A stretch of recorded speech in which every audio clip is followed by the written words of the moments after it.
Welcome friends, you are watching your channel Quality Guru India and I am your friend Amit Kumar Mishra. I have a very rich experience of 18 years in the field of automotive products quality. I am certified on Toyota production system from IIT Roorkee. I am also certified on Lean Six Sigma Black Belt, Lean Six Sigma Green Belt with Six Sigma Green Belt. Apart from this, I have taken many management degrees and certifications from top management schools. Today, I'm in front of you with a very interesting topic which can help you to be competitive in the market. And do you know any chain reaction who starts from improving the quality? I think most of the people who are working in quality may be aware about this,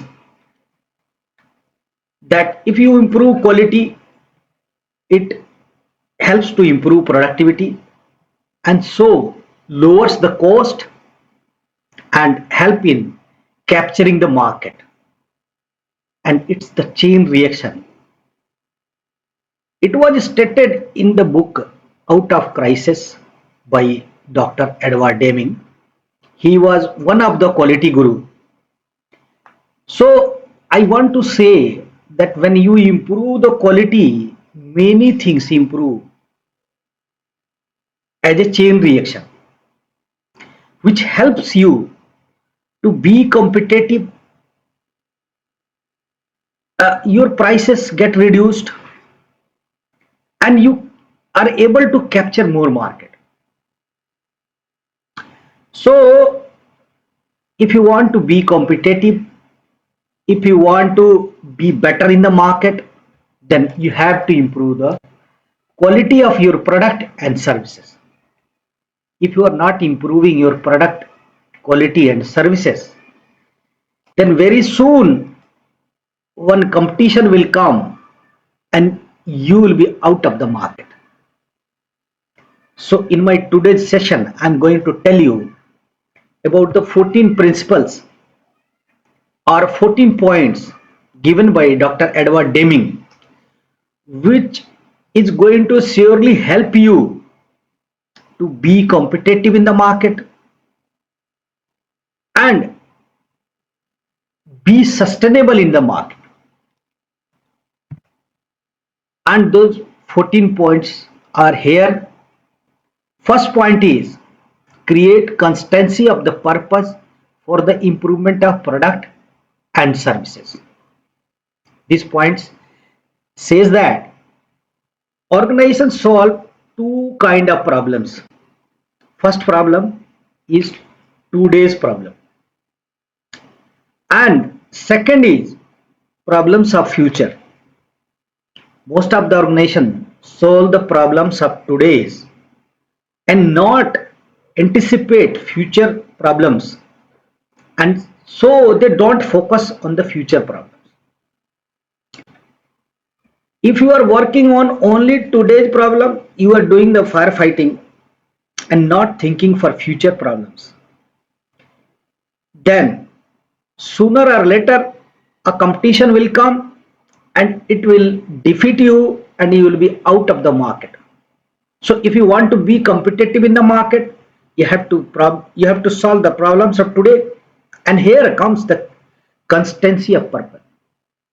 You must develop a purpose where people improve the product quality and services continuously, and it should be like consistency. Say somewhere that it should be like a worship. You should have such a strong purpose for improvement of product and processes continuously. Then only you will be competitive in the market. And the next point is adopt the new philosophy. These points were given in the era of 1970s by Edward Deming. And that time Japanese companies were uh, becoming the leader in the market, and US companies were facing huge challenges from Japanese companies. So, Dr. Edward Deming told that adopt the philosophies developed by Japanese people, because he find that lot of deadly diseases has been developed in the US based management organizations,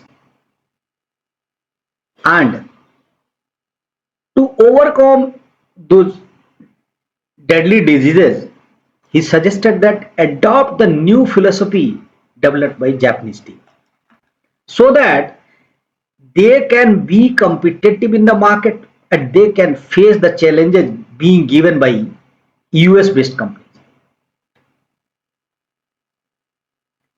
And the third point is seize dependence on mass inspection. Dr. Edwards says doing 100% inspection not going to give you a better quality.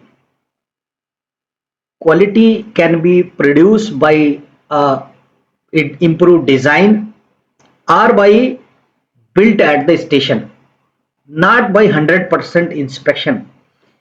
If you are doing 100% inspection, it means you you don't have the confidence on your processes, and you are putting a chance that defects can go to customers.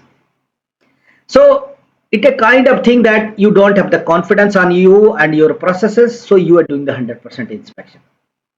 Fourth point is, and the practices of avoiding businesses based on price tag. Most of the quotes are win on the basis of a lower price. So what he says, it's not a better idea. We should understand the supplier capabilities. We should understand the supplier infrastructure, and we should have some criteria to select the supplier. If that supplier confirms those criteria, then we should accept that supplier, not on the price. And the next point is improve constantly and forever the system. Edwards says that product or process quality improves at the time of design. After design, it cannot be improved.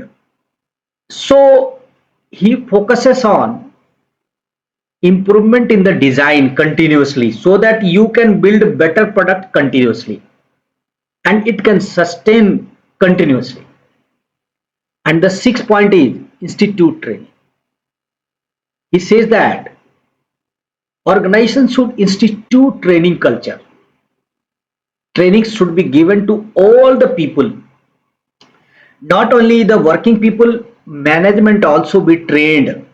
Like Japanese organizations, the people sit on the top, first work in the soft floor for 10-12 years on various stages, and then they got promoted. So they understand the product, they understand the process, they understand the need, they understand the expectations, they understand the philosophy. So that way he suggested that all organizations should adopt this philosophy. Everyone should get the training and then institute leadership. In this point he says that organizations should focus on leadership culture in spite of supervisory culture. Difference between supervisory and leadership is that in supervisory, supervisor says that do these things, what I say you do, and in the leadership it's something different. It's about understanding the people, his problems, his need, his expectations, and how to motivate him, how to influence him to do the better things, not just push them. So he advocates for leadership culture development on every stage, and then drive out fear. He says that if an employee has the fear of his job, then he will not perform 100%. So the organization should understand the people's problem and give them confidence that they are not in the fear, they will not be removed from the organizations. It will help organization to use the skill of that manpower. Now, break down barriers between staff areas. He says that multiple departments works in the organization, and there should not be any barrier that this engineering people are being taken care especially, and production people are not being taken care especially. Everyone should be treated in the same way. And the next point is slogans should be eliminated. Targets for workforce should not be imposed. He says that if you are putting a poster that we focus innovation, but you don't discuss with the people, it should not be, you are not talking about the goal of the people, then this is not going to help the organization. Next point is eliminate numerical quotas for the workforce. He advocates that numerical quotas should not be imposed on the working people.